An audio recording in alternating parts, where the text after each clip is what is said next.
fourth episode of OD Dubs. I'm Sean. We have your host Yeah. Matthew. Hey, Shay isn't with us for this current episode. He's busy. He's doing his thing. He's doing school and all that, but he'll be back for the next one most likely. And we also have our guest Gary.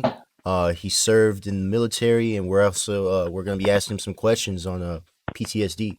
So thanks for joining us. We really appreciate it. Like I always enjoy having conversations with you whenever I'd stop by to hang out with Matt. So yeah, definitely, definitely want to hear your perspective on PTSD and get a more just more of a in depth opinion from somebody that may know more about it. So yeah, does anybody have any questions to start off, or Matthew? yeah, I guess, yeah. Just for some background and context, like Gary. So you were 18 years old when you first joined, right?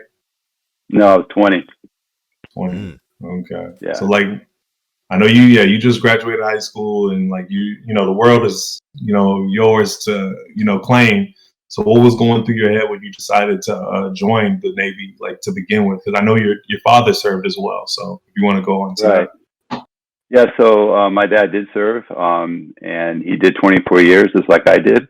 And we both basically joined for pretty much the reasons to get out of Dodge.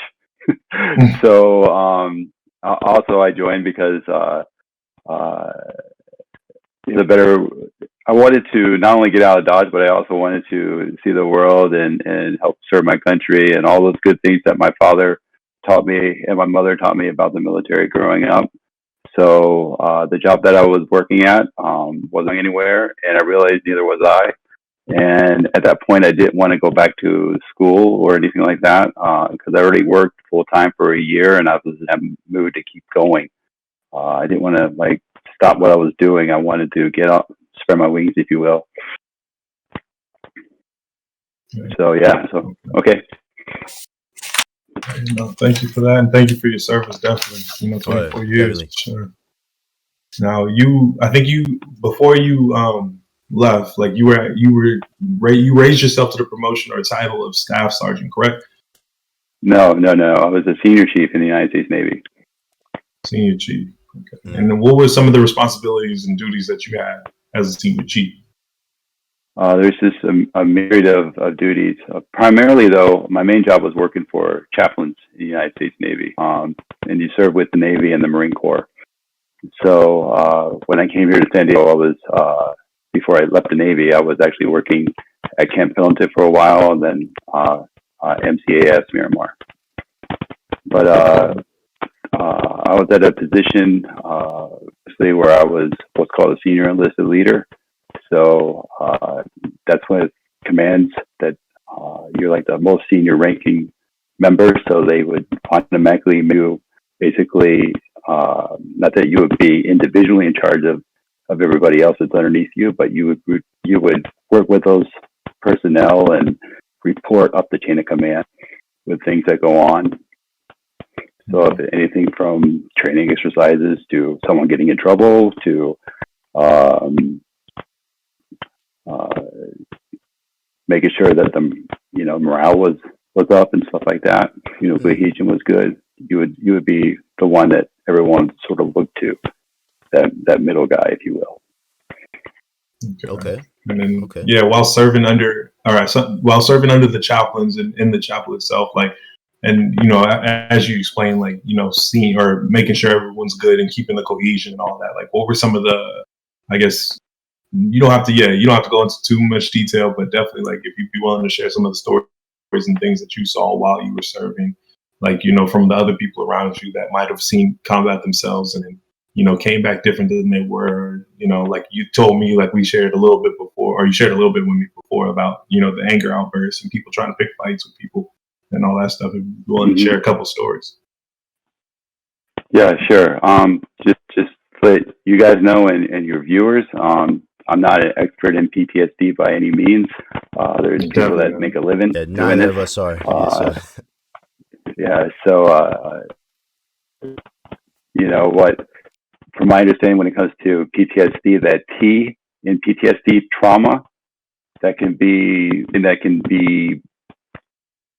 after someone can handle on their own, they can figure things out, to someone who needs to, you know, uh, be supervised 24/7. If you also make sure that they don't hurt themselves or hurt other people, the trauma aspect of it in PTSD is a huge aspect that I think people forget about. And I'll tell you more what I mean by that, but PTSD affects one differently. So there isn't one great big way of handling PTSD, if you will. And I can tell you from what I know, from what I experienced, what other people have told me. But if someone watches this video and it might be 100% BS to them, well, that's because, they went through something that I'm not aware of. You know what I'm saying? Because they don't know me or because of different circumstances and situations. So I left the Navy in May 2018, and that's when I retired. And things could have changed, from May 2018 now. You know what I'm saying? So I don't want to one off or anything. This is just me. This is just what I've seen from what other people have told me. You know what I'm saying? But again, I'm not an expert in the field or anything like that. I just prefer chaplains to handle individuals. And sometimes the chaplains would tell me briefly what was going on with them, but not breaking kind of confidentiality rules. And sometimes I would be the one going to the chaplain, telling the chaplain, you might want to go talk to this person. You see? Just based on what that individual shared with me or what their leaders have shared with me. Definitely. Okay. Yeah. We don't want to. We're not gonna make it seem like we're painting everything with one brush. Definitely, we understand like everything. People deal with things differently, and then how people heal from those things are going to be different. According to each person. We're all individuals at the end of the day. So definitely, but yeah, we're just going off of your experiences. That's why we're glad to have you on because you have an inside look that not a lot of us civilians will be able to have, or information other people won't be able to attain. So. Absolutely. Right. Hey, I'm going to start off with a little story of my own, and this was after I left Navy, and I'm sure you remember this, Matt, because we used to work at Target together. But when I fell off that ladder backwards and I hit my head on the concrete floor and all those metal bins, hit my head back and everything, that was kind of traumatic for me. You see what I'm saying? And I was never asked before my Target quote unquote career, and I was never asked to go back up on that ladder that I fell.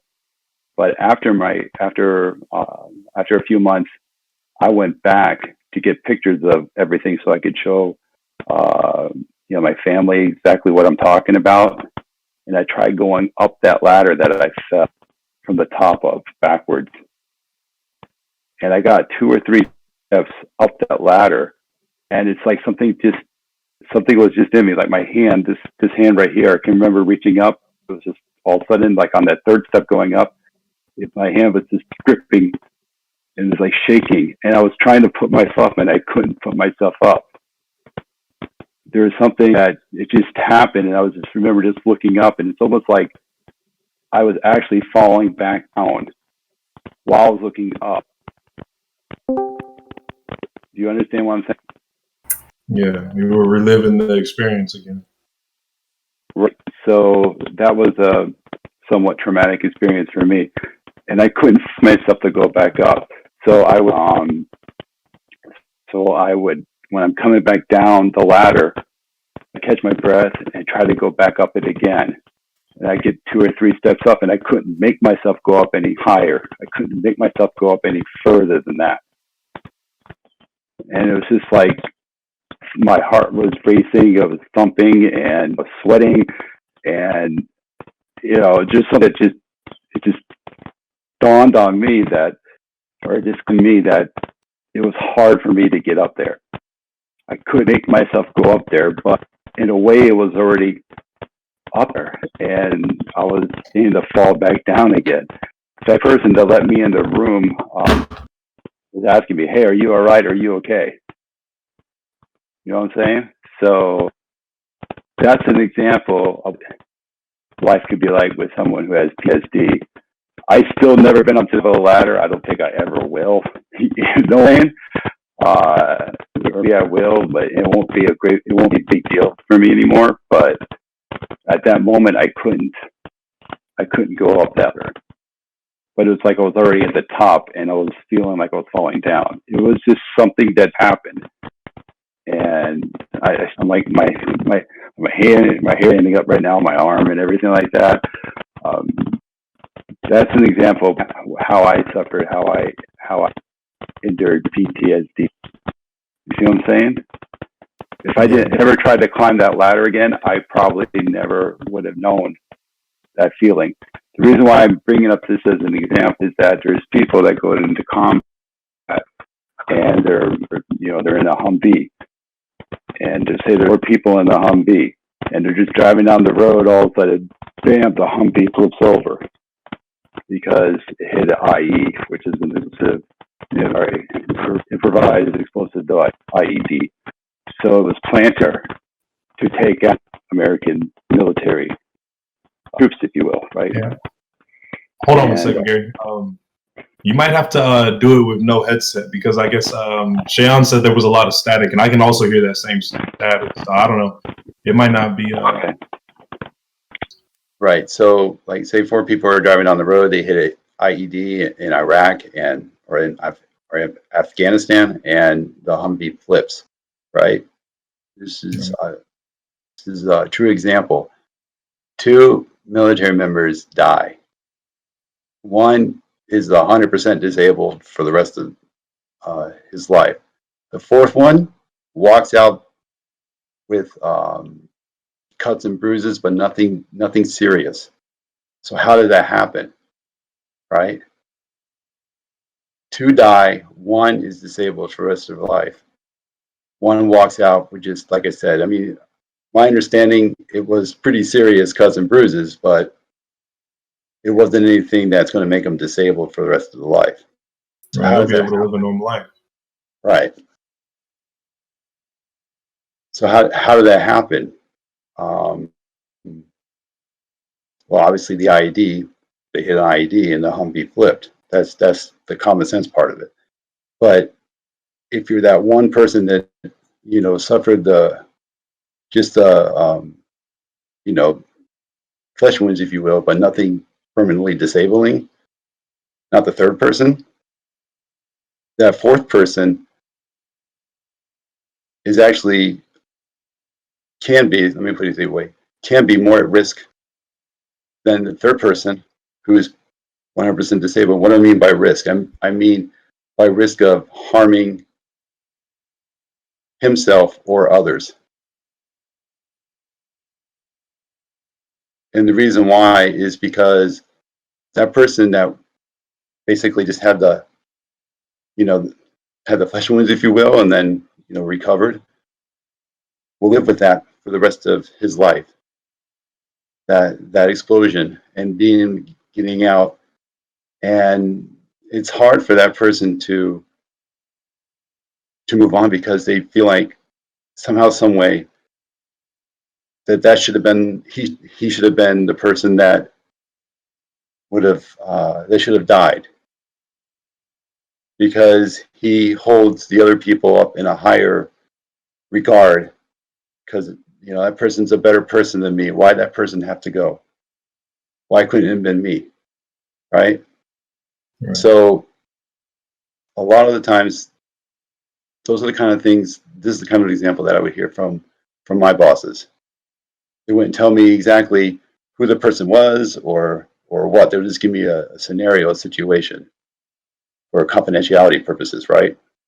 Because they don't want me to know who that person is, because then I can go around and spread, I can go around and say shit about the person.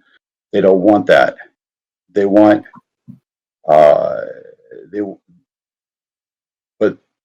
they want to let me know what's going on and give me some examples, because sometimes it can be something totally different. And what I'm about to tell you is common. A lot of people, when they hear like a loud bang sound, would immediately hide underneath a desk or try to duck or cover or whatever, because that was usually a loud bang sound that they heard, an explosion or whatever that was close to them in Iraq or Afghanistan. So whenever something they hear like a car backfiring or someone, a door slamming or whatever, I kid you not, there was people that would hide underneath the desk. So when the military finally got wind of everything that was happening and started to do things about it, naturally they relied on the chaplains to lead the way, right? So when they relied on the chaplains to lead the way, then the chaplains would rely on their what's called a religious program specialist, which that's what I was. They would rely on their RP to help them out, because we were their eyes and ears, so to speak. So, because the chaplains can't be every place at every time, but sometimes you would have more RPs than you would chaplains in order to carry out the mission. You see what I'm saying? So, and for us, we would be on the enlisted side, just doing our admin jobs or doing our supply jobs, whatever we needed to do. But we needed to have an awareness of what's going on with other people who were suffering from PTSD. I myself, the closest I've ever got to combat was the oil platforms in Iraq, but I never stepped foot in what's called the sandbox, which was Iraq, or the mountain range, which was Afghanistan. I never stepped foot in either places. I was supposed to twice. They had me going there, and twice my name was taken off the roster. Right, so I never experienced combat. I just want everyone to know that.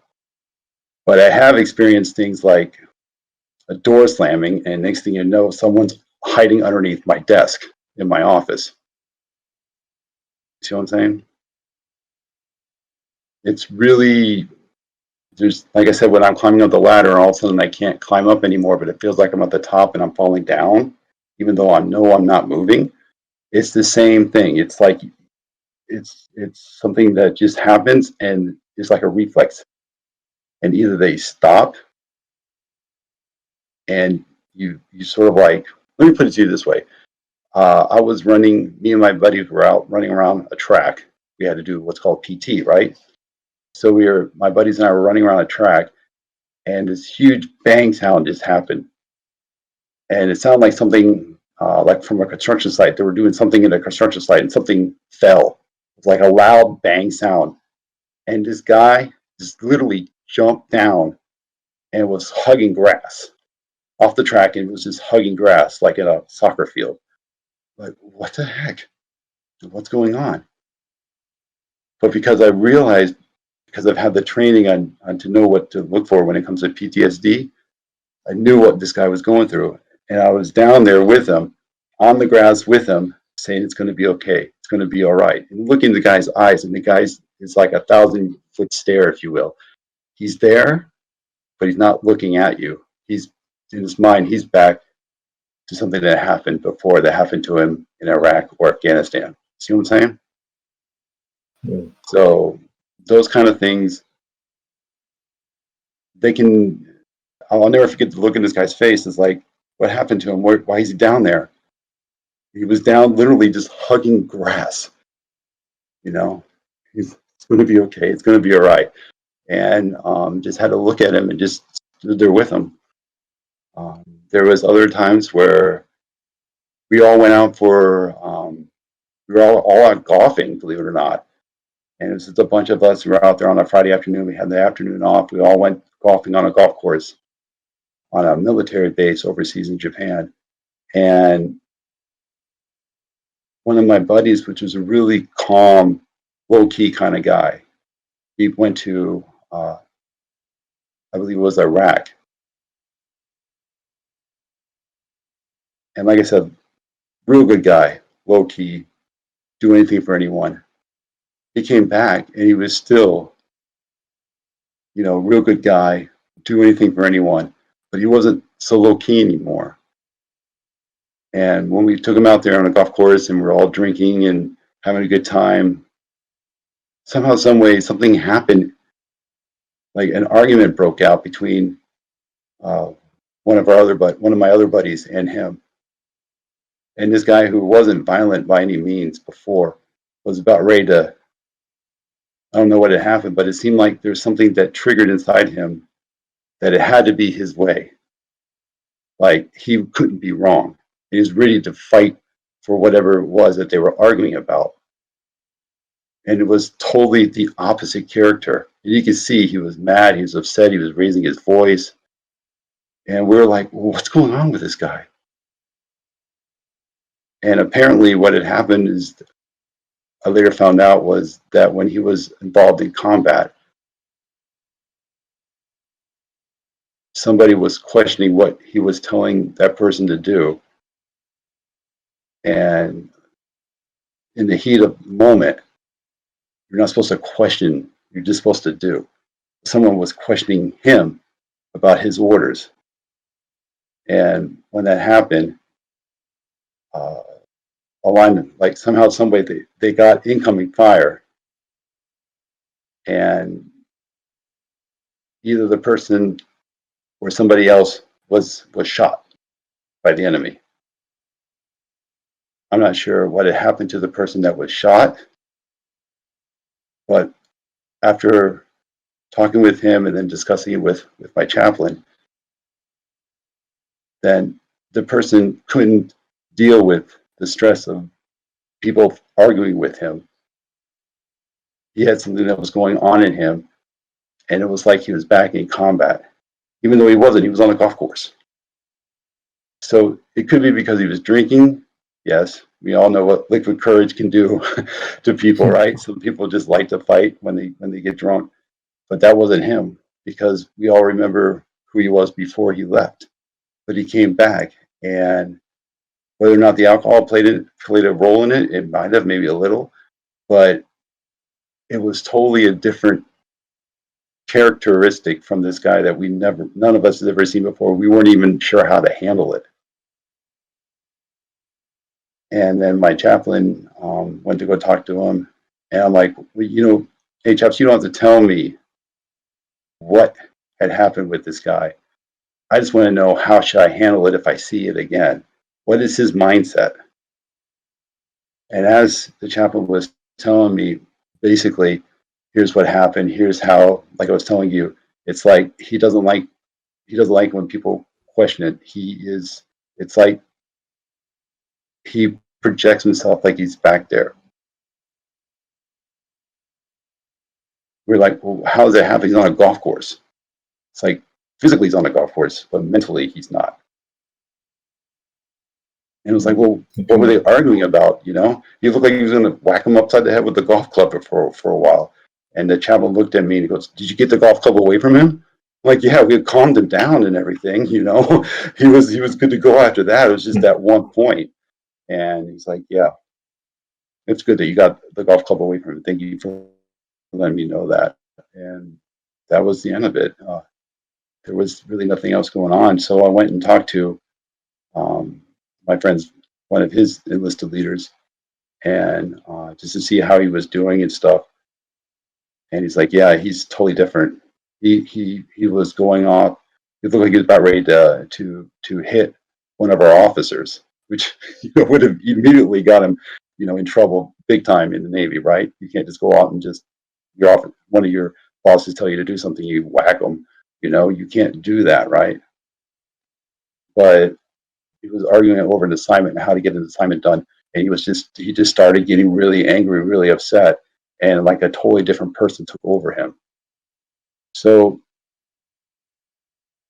there's something there that he had to deal with, and through talking to counselors, not necessarily a chaplain, but there was other counselors on the base, and through talking to other counselors, fortunately for him, he was able to get some of his problems resolved before he left and went to another command. Right?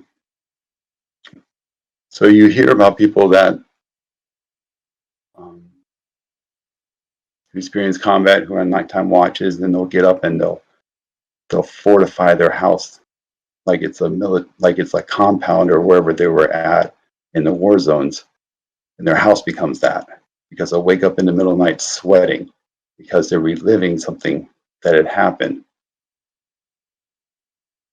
So, for instance, if it's a loud sound and all of a sudden a boom happened, and that loud sound sounds like to them sounds like a motorcycle, they'll just wake up and they'll be in that mode, because that's what they heard before the explosion happened, or that's what they were trained to look at before something terrible went. Something happened that was terrible. Things went wrong. You see what I'm saying? So there's a lot that trauma, that PTSD. The T cannot be just rattled off the tip of your tongue. You really got to look into the trauma and deal with the trauma. And some people, they couldn't deal with it. They couldn't. They couldn't deal with the stress of being around large cities, large crowds, because they had to go into, say, a city in Iraq or Afghanistan. You never know who was there as they're walking through the city, who was going to try to take them out, so to speak. You see what I'm saying? Right. So, because if they ever were walking through a city and they experienced combat in that city, somebody tried to take them out by ambushing them or whatever, now they can't handle the trauma of that. Brings a lot of stress on them, and they can't handle being in a large crowd.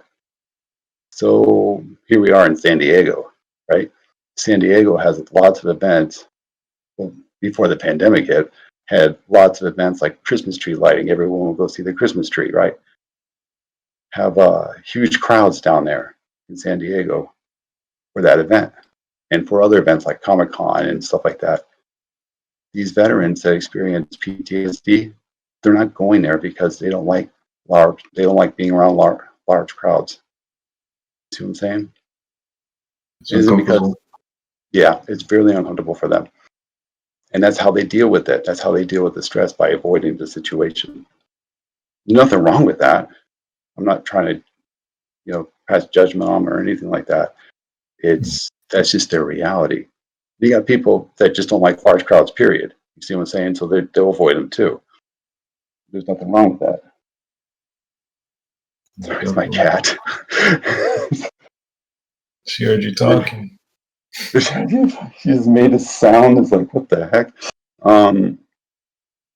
Anyway, so that's what it's like for them. And hopefully I was able to share some of things that I know of.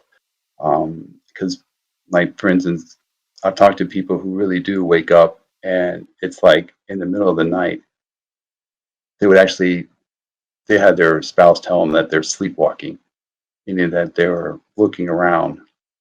And they didn't even realize it themselves until their spouse came over and basically got them out of that zone or whatever they were in.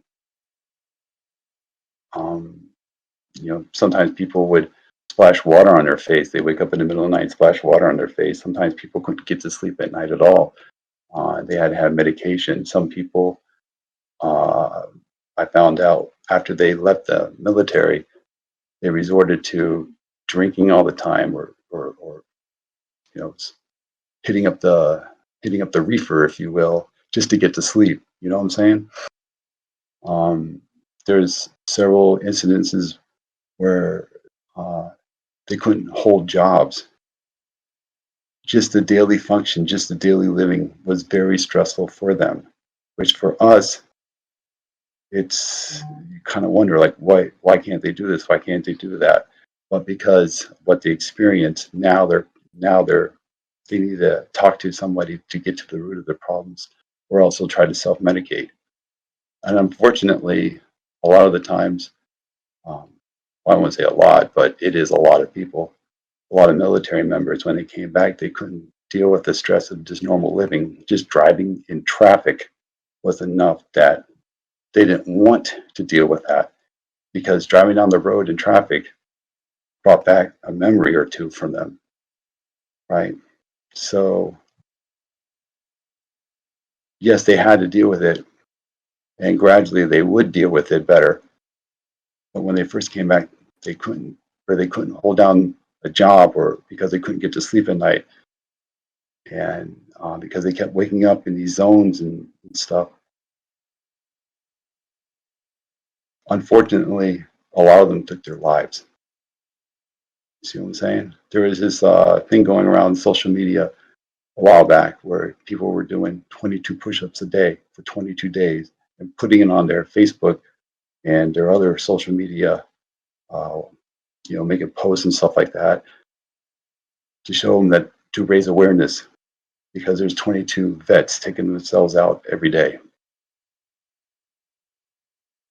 So it became like a thing that a lot of people who were in the military that were doing, or who knew of someone that was in the military, not themselves, but they knew of someone in the military they were doing, or they just wanted to raise awareness.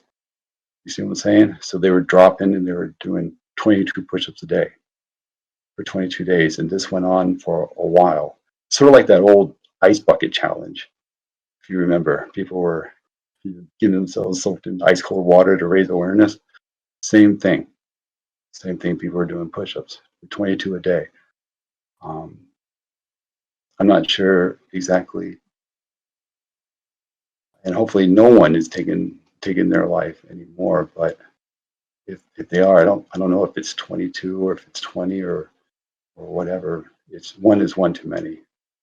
Yeah, I saw statistic on June 2018, an average 20 veterans, like per day, or 7,400 a year committed suicide. And that's at least one every 65 minutes. Veterans, experiencing combat trauma are, highest relative suicide risk. So definitely. And then because they're dealing with that trauma and trying to suppress it, like, it leads into other parts of their lives. So they definitely deal with, relationship problems, financial issues, legal issues. Would you say did you see like a couple people or people that you knew that were, happily married before, but then things start changing and they end up getting divorced and they don't know why, and they're trying to find answers to it all? Yeah, like the guy who came back from Iraq, who couldn't take arguing. He would just like turn into somebody totally different. His marriage ended in a divorce. You see what I'm saying? There's others that, because they come back and they're a totally different person, it's like the spouse doesn't know her spouse or his spouse. They don't know him anymore, or they feel like they can't help him, and it's best that they get the kids away from the military member or the ex-military member, because it's not a really good environment for the children to be in, or for the spouse to be in, right? And at least the chaplains that I was with, I can say they honestly tried to do what they can for these individuals. Unfortunately, sometimes the individual didn't want to be helped. Like, there's nothing wrong with me kind of mentality, or I'll take care of it myself, macho man mentality, or that kind of going to the chaplain was kind of looked down upon, or having PTSD or mental health issues was kind of looked down upon. Hopefully that's not the case anymore in the military. I'd be naive to think that it's 100% completely gone away, but hopefully that's not the case anymore from the way it was before, especially when I joined. I'm not saying that you go see a chaplain is a sign of weakness or whatever, but admitting it, that you need to talk to somebody, that you can't handle it yourself, somehow makes you less of a man or a woman or a person. And to me, I never understood that. It's total BS to me. But then again, I worked for chaplains, and I could see the difference that they make in people's lives, as well as working with other mental health counselors that was in the Fleet and Family Support Services and other organizations that was able to help make a difference in people's lives. And I'm not just talking about going into war zones like we're talking about now. But again, I bring back to the example that I first started off with, and that was me having that accident, falling off the back of the ladder, right? That was a non-combat kind of example. There's plenty of other non-combat examples that I can bring up.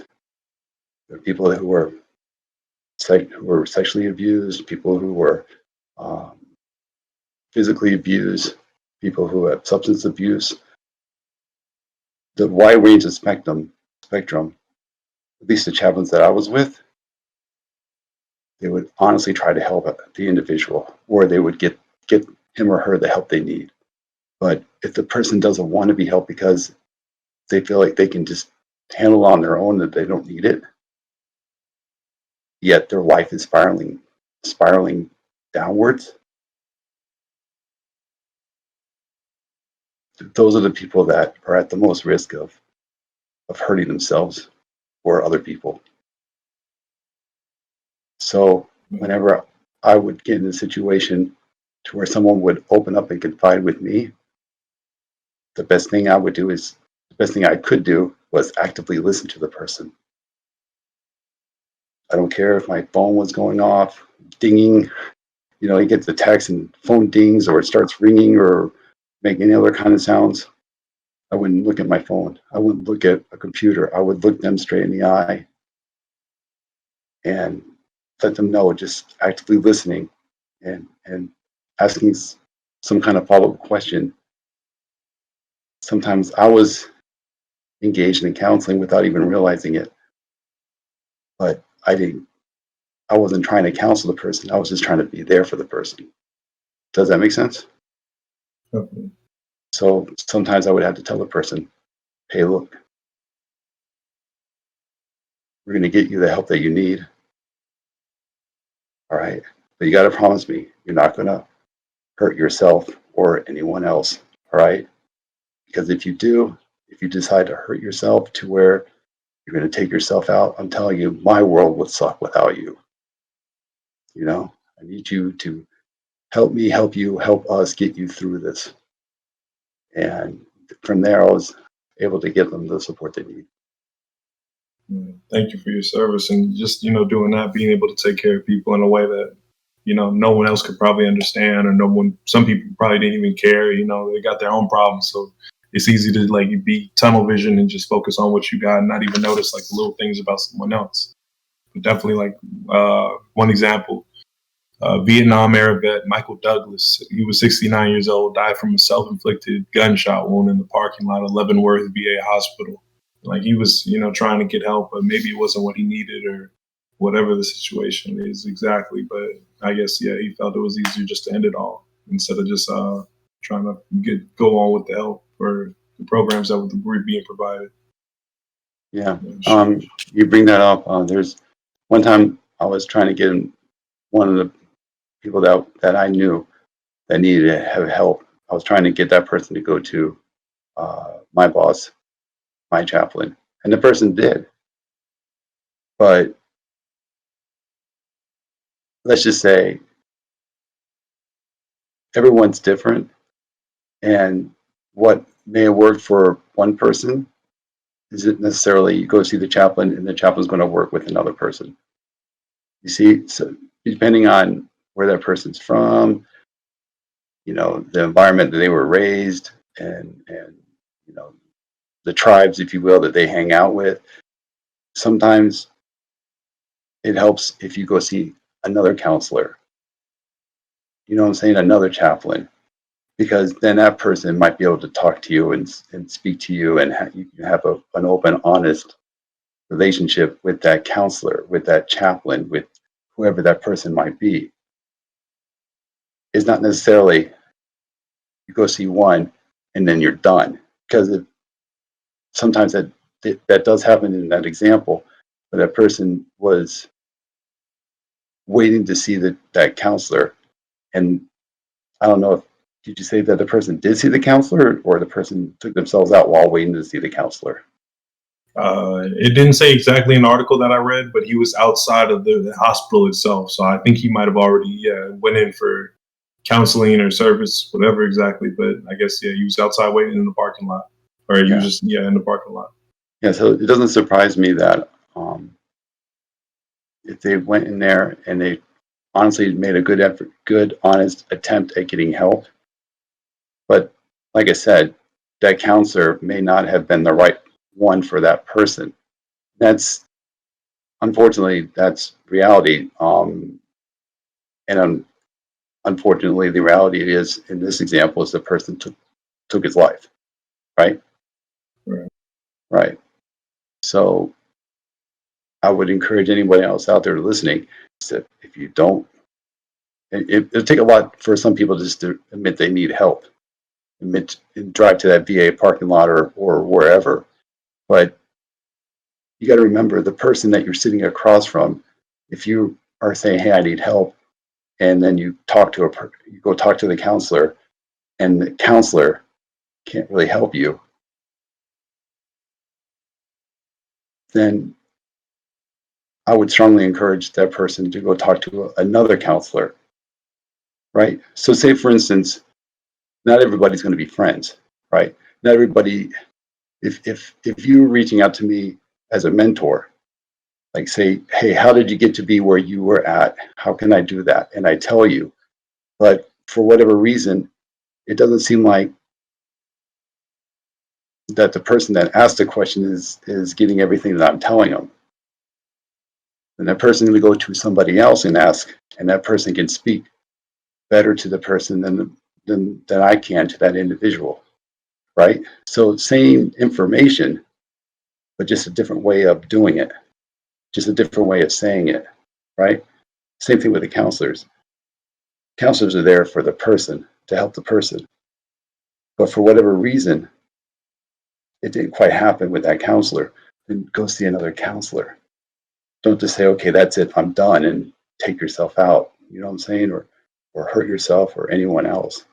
Because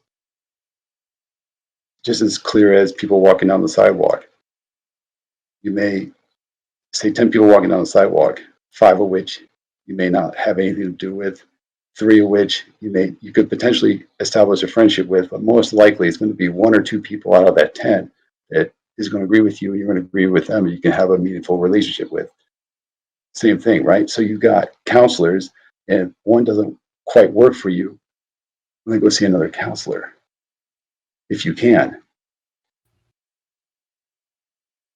because not every time if someone come to me for mentorship, like in that example, and I don't speak that language for that person's going to go to somebody else to get mentored, right? Because it just didn't work. The connection wasn't there.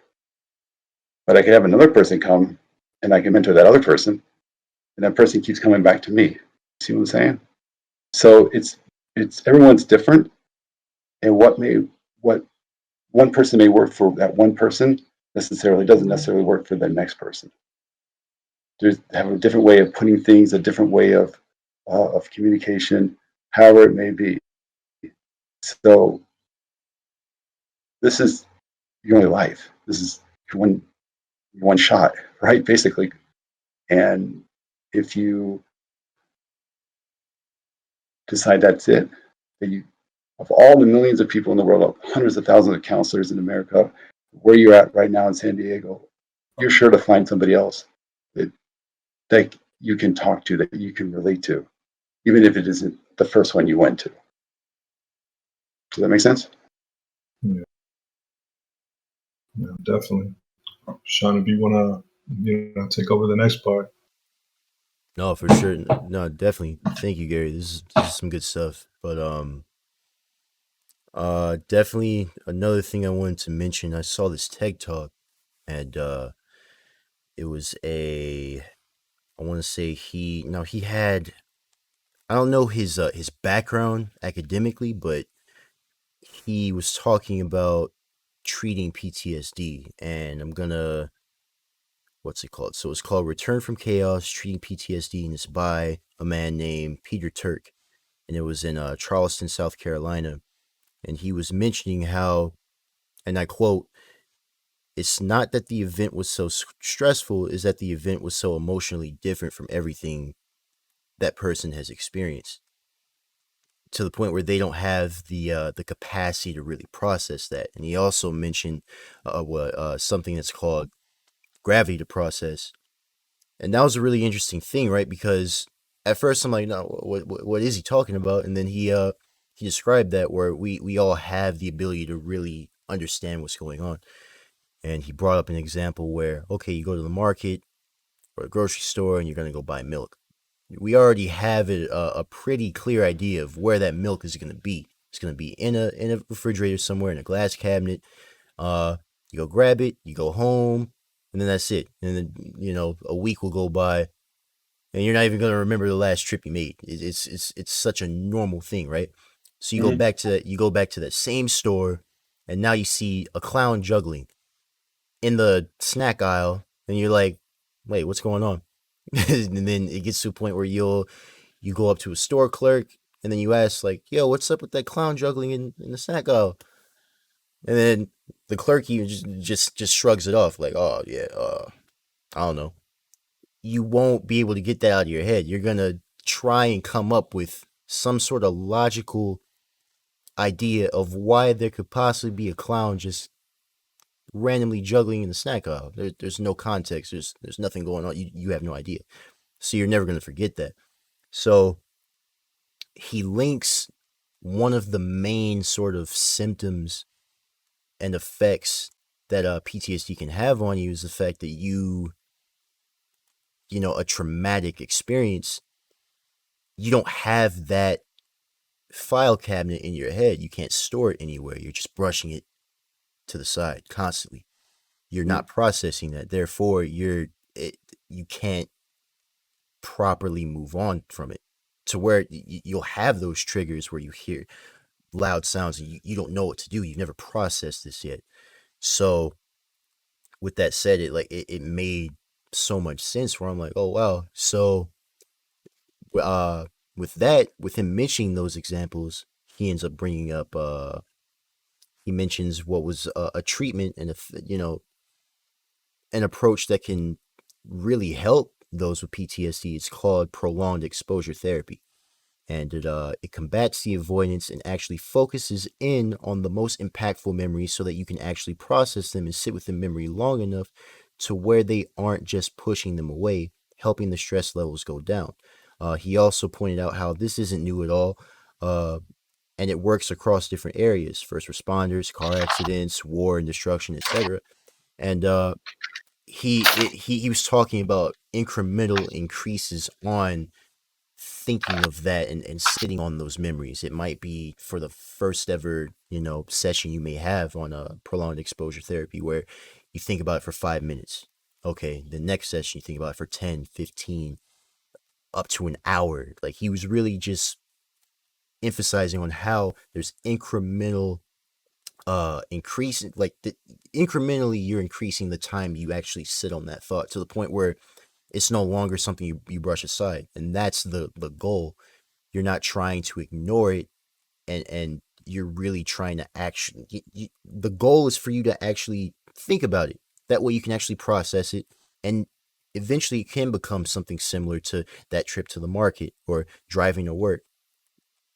I can think of driving to work, but I can't remember the first thing I did. Like usually it's such muscle memory at some point. So that approach right there, I feel like that's something that should be uh discussed, because I never heard of prolonged exposure. Quite frankly, I haven't really heard of any um kinds of treatment or any ways to actually approach, therapy towards those that are actually, going through post traumatic stress. And with that said, I wanted to ask you. I have my questions right here. I'm just scrolling through my notes. So, what I was going to say, do you have any frustrations toward how unaware people look at PTSD? For example, people saying, "Oh, only soldiers get it," which I feel like that can be very offensive to those that, you know, may have gone through something traumatic like, physical abuse, bullying, destruction, civil unrest, and etc. It's far beyond, you know, the quite frankly like the a movie depiction of like, oh yeah, it's something like, nah, it's not just, war vets that get it. So are there any like frustrations towards like, the ignorance toward PTSD? Um, I can see why some people think that PTSD is only prevalent in the military because no one goes into combat unless they're in the military, right? Or unless they civilian and they sign up to go serve in one of those hostile areas alongside the military.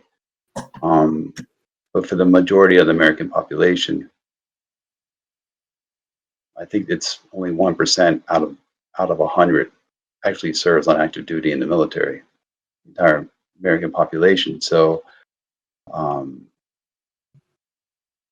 and not everybody in the military, like I said myself, I didn't experience combat. So not everyone does. But I can understand why that would be out there. I keep going back to the same example, and I'm sorry, I can't think of anything else that happened to me personally. But again, when I fell off that ladder, I was in a damn storeroom in Target, and I couldn't get back up that ladder a few months later. See what I'm saying? So this is before I had or this was after I had my third foot surgery, Matt, when I went back to Target, but I couldn't get back up that ladder. But it felt like I was at the top falling down, even though it was only 3 steps up it. And I couldn't force myself to get back up that ladder. That's a perfect example of PTSD. Now, now I remember in 1996, I was in Okinawa, and a tsunami just came through Okinawa. And one of my buddies and I, we always talked about the beach and stuff like that. And I'm from Florida, so I used to love going to the beach and catching waves whenever they were big and stuff like that. Well, everyone knows that after a tsunami comes through the island of Okinawa, the waves are going to be big. So my friend and I decided to go out to a beach named Tsunami. It's a seawall, actually, to catch the waves. Just innocent, stupid, really dumb move on our parts. Stupid like you would believe. But at the time, it just seemed like, we're young men, we're in our early 20s, and just seemed, that's what we wanted to do. We weren't thinking about the consequences. We were just thinking about doing it and having fun, And long story short, I nearly drowned. My friend drowned. Um, and it took me a while to get back in the water. It took me good, 3, 4 years before I went to the beach again because of that memory. Even when I got into the beach, even when I got into the water, I was shaking. I wasn't, I wasn't who I am now on the beach. You see what I'm saying? But I didn't want to have that fear of I didn't never want to go back into the water again. I wanted to overcome that fear of going into the water again. The only reason why I bring all this up is because later on in my life, I found out that because of what had happened to me, and unfortunately, my late friend, was traumatic. It was PTSD, even though I didn't know it at the time. So it doesn't have to be in the military. If unfortunately, people get sexually abused by people whom they trust, love and trust. I'm not talking about young kids. I'm talking about adults to adults, right? Or maybe even, let's just say 15 on up, right? High schoolers and adults. When somebody gets sexually abused, that stays with them the rest of their life. They'll never forget it. Going through counseling and talking with people helps them to deal with it. And as they progress later on in their life, they themselves might find it easier to deal with and to talk about to other people. But at the time when that raw emotion, like you were talking about, is very real. You see what I'm saying? So if someone is sexually abused, which is unfortunately prevalent, it happens too much in my opinion. But if someone is sexually abused or someone's physically abused, that stays with that person. It never leaves the person. The only way that person deals with it is by getting the help that they need, by talking to other people, whether it's trusted friends, loved ones, or whatever. And unfortunately, this happens, the sexual abuse, the physical abuse happens way too often in our society. But to think that it only happens, PTSD only happens in the military community is totally ignorant on the person's, on those people who feel that way. But I can understand why it's out there because most of the American population will never see a war zone. I will never see a war zone. And I was in the military. You see what I'm saying? So I can get it. But the one thing that always kind of irks me is the mentality that somehow, some way, you're a lesser man or a lesser woman by admitting you need help. When in reality, you're actually a bigger person for admitting that you need help. You're actually doing not just yourself a favor, but you're doing it for the people who you love and who love you in return and who care for you and who you care about. And to say, hey, look, I'm not the macho man, I'm not the strong man or strong person that you think I am. I need help. And people respect people when they say they need help. So the mentality of, oh, you're a lesser person because you need to go see a shrink or whatever, that gets me wrong because I'd rather be the one saying, I need help, or I'd rather be the person saying that they need help than not be here anymore. You see what I'm saying? By the person who didn't get the help is no longer with us because they took him or herself out. And unfortunately, we may have taken other people out with them as well. I think it's much better to say, hey, I'm not, okay, I'm half the man you think I am. I'm going to get help. Because I'm not doing it for myself. I'm doing it because, my wife or my children, I'm doing it for them. It's not because I think I need it, but they keep telling me I need it. So I'm going to go see a counselor for them. But if it helps you and it gets your relationship better with your children, with your spouse, then I say, excuse the language, I say, fuck the haters. Because really it's your life. It's not theirs. And if you want your life to be better, and you got issues and what you're doing isn't necessarily getting to the root of the problem, then go get help. Get to that root. So that prolonged exposure you're talking about, if that can help people, I say by all means do it.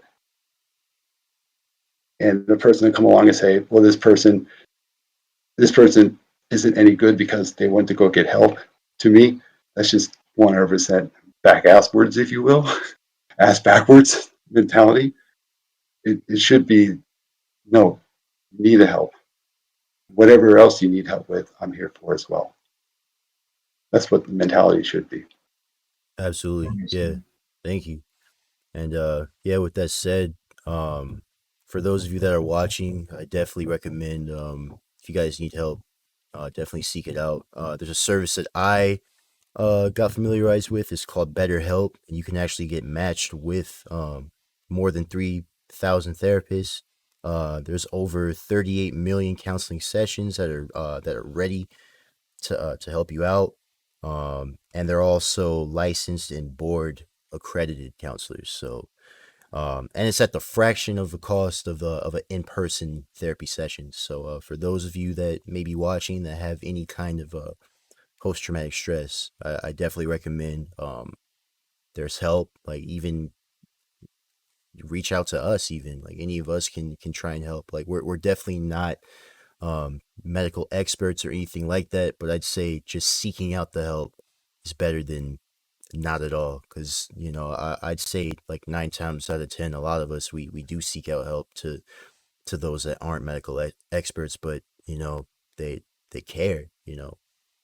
More times than not, you're never as low as you think, and also there's always somebody that's rooting for you, that cares about you, and that definitely would be affected deeply if you were to consider harming yourself and others. So for sure, seeking out the help is always better than just marinating and just staying, you know, isolated in your in that stress, in that trauma. It's deeper. It's much deeper than even I can imagine. That there's certain things that I can't even fathom. So yeah, like I said, I'll say it again. None of us are experts. None of us are therapists, but at the very least, we're able to acknowledge the fact that PTSD it's no joke. It's something that's affected people. It's affected lives. People have taken their own lives, other people's lives. Like people have taken very, very, very extreme measures to deal with a temporary problem. So I feel like prolonged exposure, any other kind of treatments that even that we're unaware of, I feel like that's always a powerful decision to make and be like, you know what, I need help. I'm gonna go seek that help. Whatever you need to do. I think it's a very beautiful thing to be able to acknowledge the fact that you're suffering, and if I go and seek the help I need, that's one step closer to being able to live my life again. Because that's a hurdle right there that can really slow people down from really meeting their full potential. So yeah, with that said, definitely check out betterhelp.com. That's a service that really caught my attention, especially in the midst of a pandemic. There's a lot of people that can't, um, they don't want to risk having an in-person meeting or anything like that. So, yeah, that's, I'll put the link in the description, and, definitely, and we're not sponsored, by the way. This is just something that I looked up. So definitely, just acknowledging the fact that you need help, that's a big step already. And I definitely agree, Gary. uh People do feel like they'll get judged if they admit they need help, or they're viewed as weak, and oh, I'm not macho anymore if I say that I need help. And I feel like that makes you more of a brave individual, not even just a man. It just makes you, I feel like that makes you more of a hero in a sense. I can't imagine how somebody would feel like, or I can only imagine like even a child just looking up at their parents. Like they're admitting that they might have gone through a hardship, and they went out and sought after the help. I think that's something that a lot of people would appreciate in the long run. Just like, yeah, man, like you look up to your parents all the time, more times than not. A child always looks up to their parent, or at least they're supposed to. And you you just view them a certain way when they're able to admit that, like, oh yeah, I was going through something. I asked for help. I talked to the people I was close to, and I definitely feel like PTSD, it's something that there's not enough awareness being, you know, put out there. And where there's depression and what else? There's so many other levels of awareness in different fields that are being raised, but I feel like PTSD, it's very complex. There's still more Yeah. that I could learn, but just learning that, I'm like, yo, this gave me it kind of was like humble pie or something. You're just like, man, we'd like to think we know more than other people. It's just like, bro, we don't know anything. We don't know. It's very fascinating too, because I feel like once you seek out that knowledge, like, oh yeah, it's more than just, oh, war. It's more than just soldiers, dealing with it. It's way more than that. You end up having a new found respect towards it. You end up having a different mindset when you hear about other people, like survivors that may have been sexually abused, people that have even witnessed the civil unrest like what happened last year. There's a lot of people, they might have really seen that. Even with the Capitol, there were a few in law enforcement that took their lives. Yeah. So I could only imagine. I'm like, this is not a joke. There are people that were genuinely affected by this. You look up one day and then you just have all chaos. Chaos is also a part of PTSD. That's like it's a main contribution. That just like it's terrifying. You don't know how to deal with that. You don't have that gravity to process, so you just brush it to the side. To the point where if any little reminder happens, it's just boom. You have those sort of triggers and ticks that happen that even like you mentioned, you end up raising your voice and you're kind of taken back to a moment where you're raising your voice and somebody that's questioning your orders ends up getting hit. you know Loud bang happens and you're taken back to the battlefield because there's nothing but gunfire. Like I can't imagine what it's like, but I have a new level of sympathy towards that because I feel like the people that you know they realize that, yeah, I need that help. I think it's a beautiful thing because that's they're I feel like they're one step closer to actually, you know, being treated, and they can continue and, go on a golf course without having to worry about, certain things taking them to a certain place where they can't they can't enjoy the rest of their day anymore. That I feel like it's so quick, like one moment, and then they're taken back and their day is ruined, week is ruined. Who knows? I feel like it's something where it can be, it ramps up, and it definitely, it as quick as it can ramp up, it definitely does, it doesn't, it doesn't wear off as quick.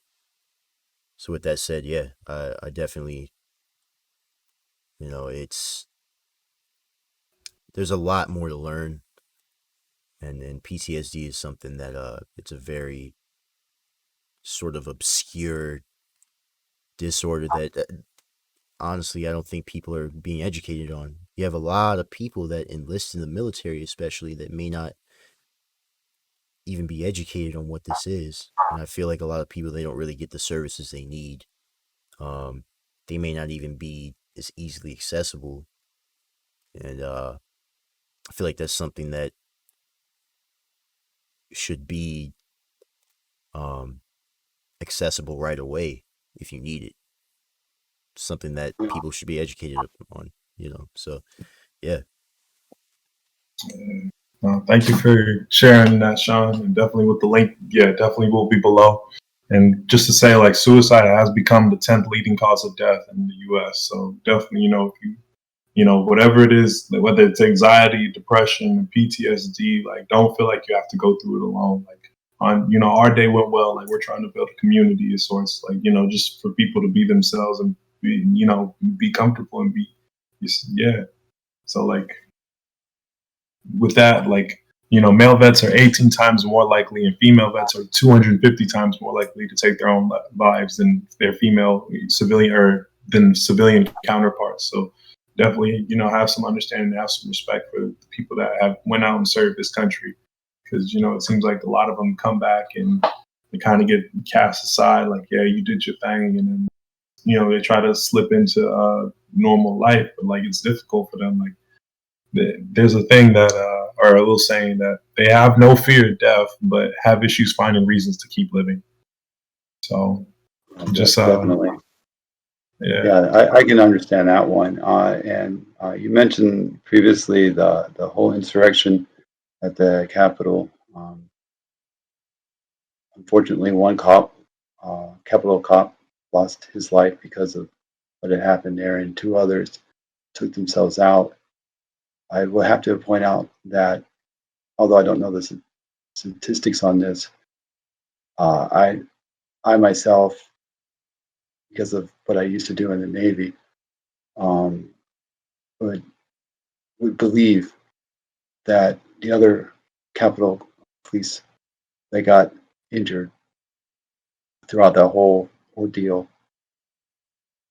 it wouldn't surprise me if they were. I'm not saying all of them, but some of them most likely probably did reach out to go talk to somebody about what they experienced. Did reach out and say, "Hey, I need help to deal with this issue because of what had happened." Because there is people that I think one of the cops lost an eye. I know a lot of them. You see it on the video. The one cop that was being smashed and a door was closing on him. Another cop had, I think it was a Blue Lives Matter flag pole or whatever, beating him with it. Uh, Other cops had American American flag thrown at him. The pole, hit him, and I think it hit him like right here in the neck, from my understanding. So I'm not saying that all of them sought help, but I'm not naive to think that none of them did. I'm sure some of them did, and that, like I said before, they should be not looked down upon for seeking help. It should be, you did the right thing by seeking help, and how else can I help you? How, their friends or their family. How can I help you? How else do you need me to? How can I be there for you? You know, and sometimes all they need is just someone to listen to them, to actively listen. Not, I know everyone's got this phone. Just go off and I'm listening. I'm listening. No, it's looking them in the eyes, and whatever your phone's doing or whatever you got going on, you just make the time to be there for them and ask them questions. Because I would have to say, once the person gets out what they're experiencing and they tell it to somebody else, and sometimes that's where a counselor or a therapist really comes into play, because they don't want to tell their friends or their family, but they can open up and tell, a counselor or a therapist that this is what they're really feeling, and that person can help them deal with the issues that they're going through. You see what I'm saying? And then once you get to the root of the problem, to the heart of the problem, then it makes life easier to manage, makes their life easier to manage. So it's not something that is just going to they're just going to keep throwing, alcohol in your system down to cover it up, or smoke the reefer or whatever. It's getting to the root of the problem, because they themselves didn't know that they were going to experience that. And all of a sudden, you got a mob of people, and they're getting beat up over people. Like I said, these people support cops, but they're beating up a cop with a Blue Lives Matter flagpole. I mean, I'm sure the person didn't go to work thinking that's going to happen to him that day. You know what I'm saying? So if they need help, then and they go get help, then society should be thanking them for getting help, at least in my opinion. Because if they don't, then who knows what's going to happen. And yeah, and just to give some context to why we even created this episode, definitely we're currently doing our little health saga to where we're touching up on these different topics. But Sean shared a video with me on Twitter of just a couple neighbors just having a little dispute, and then it elevates into where, you know, the two neighbors that probably were civilians didn't really know exactly how far the extent of their actions, ended up losing their lives just because they were pushing snow onto another neighbor's yard, and he went inside, grabbed a gun, and shot both of them, left them in the street, you know, to die. And then once the police arrived, he went on to take his own life. So it's just, it's, you know, you have to understand, like, you never fully understand who you're talking to or what they're dealing with or what's going on in their mind. So, you know, you just have a little bit level more a level of more respect for other people. Definitely. Right. And unfortunately, we're in a society where some people at least, seem to like to push buttons. Like, for some reason, it feeds, like, that's what they're looking for. And if they can do it to you, then, you know, that it's sort of like it feeds them what they're looking for. Unfortunately, snow, no one deserves to get shot out over snow. You know what I'm saying? But now you got two people dead, and that should have never have happened. So again, going to counseling, in my opinion, I'm not saying that obviously that person has something going on. Why would you shoot someone over snow? Snow, you know, it's going to melt. It's not going to be there anymore, you know? It's snow. But obviously, there must have been more brewing before then. But again, it's snow. So why would that person shoot both his neighbors and take himself out? Sounds like that person was going through something previously as well, you know? Absolutely. Yeah. And And maybe that person could have sought counseling for whatever they're going through. So if they're having anger issues or whatnot, and they get to someone, like I said, the first person may not be the answer. It might be the second or the third person that they try. But if they get to someone that can help them deal with their issues, then I think they're a better person for it. And even if their neighbors make fun of them for going to counseling, whatever, you know, it's your life, not theirs. Yeah. Go ahead, Sean. What were you gonna say? oh no, I was just saying like that definitely, from my standpoint, when I saw that video, I'm like, not at all am I gonna justify those actions.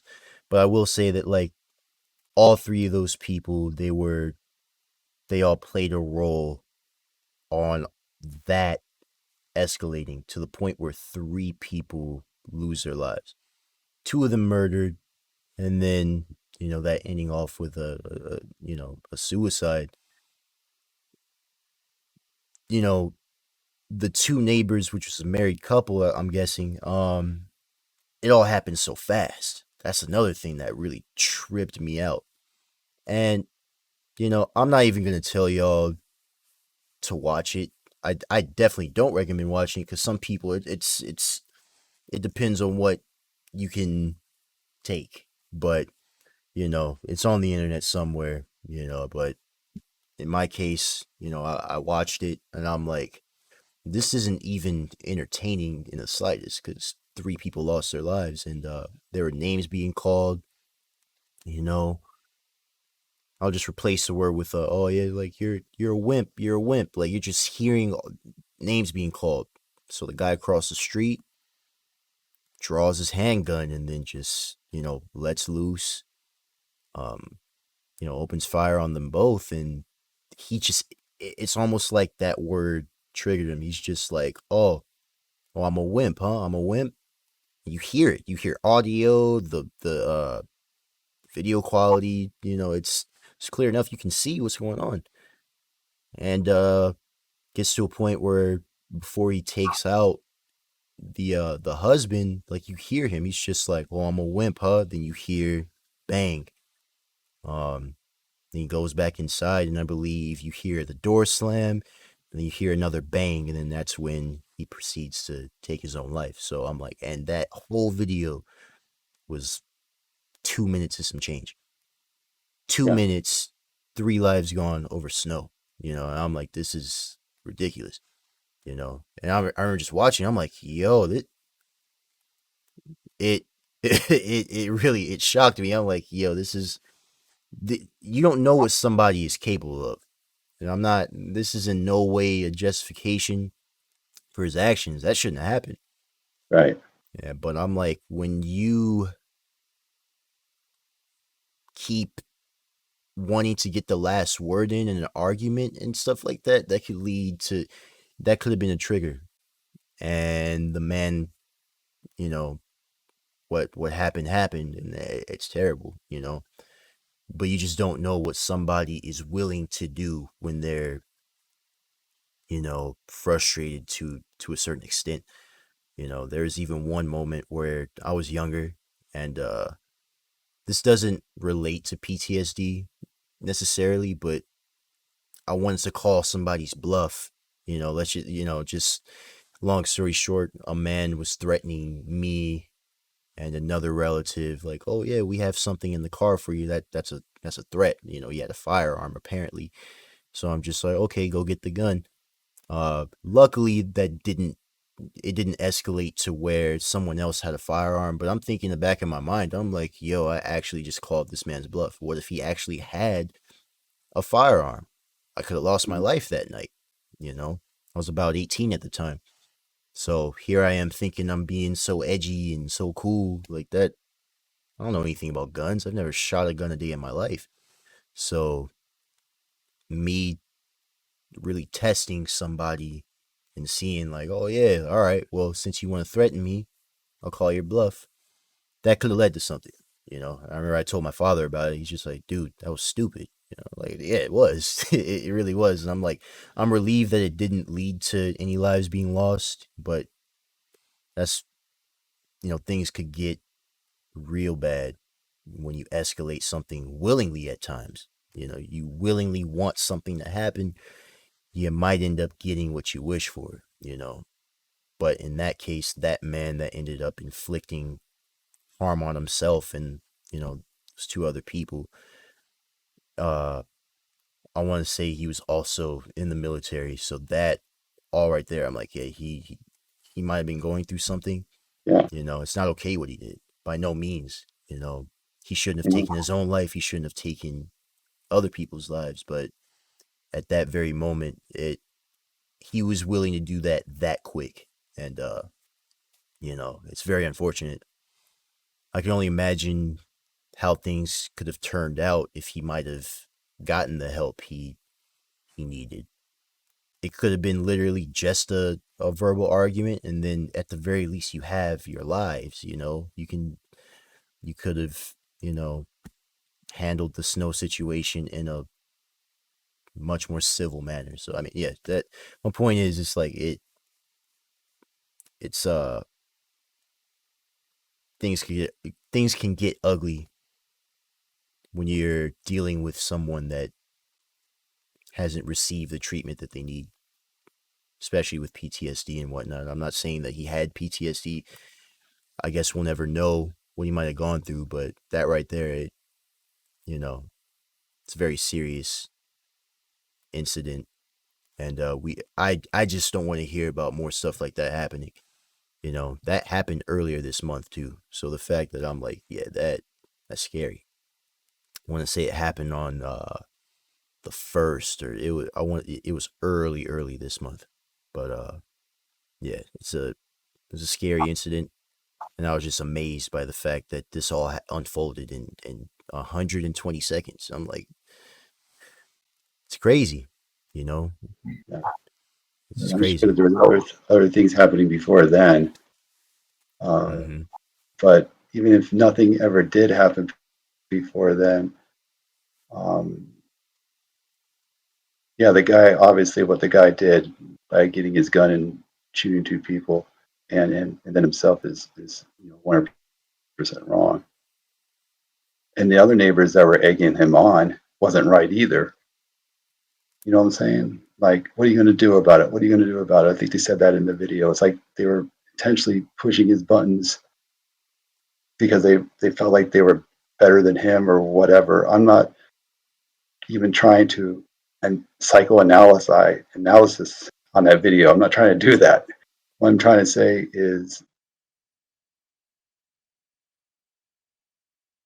is that everyone is responsible for his or her actions. And if that person didn't knew that that person, if the person knew that he had, let's just say, anger management issues, if you know, if he knew that, I'm not saying he didn't receive counseling, but obviously the counseling he did happen to have didn't work that day, and now he's no longer here as well as his neighbors.